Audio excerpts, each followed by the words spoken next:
Ready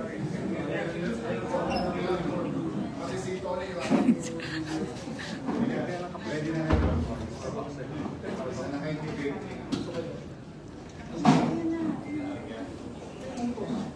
Maricar, maupo ka muna.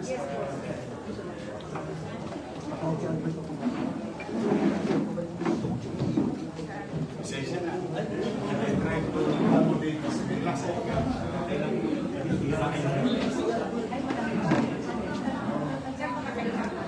Anyway, we call this 638 regular meeting of the Board of Regents, and we're happy that the Honorable Mayor Francisco Moreno del Corposo has accepted our invitation to be present at today's meeting. Actually, I was asking I would relinquish the chair to him, but politely refused and said I determination of quorum. Attorney Edwin, do we have a quorum? We have a quorum, sir.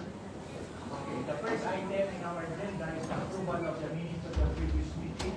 Copies of which have been provided to all the regents. Any motion for approval of the minutes of the previous meeting? Mr. Chairman, I move for approval of our minutes of the meeting of the 337 regular meeting. Any second to the motion?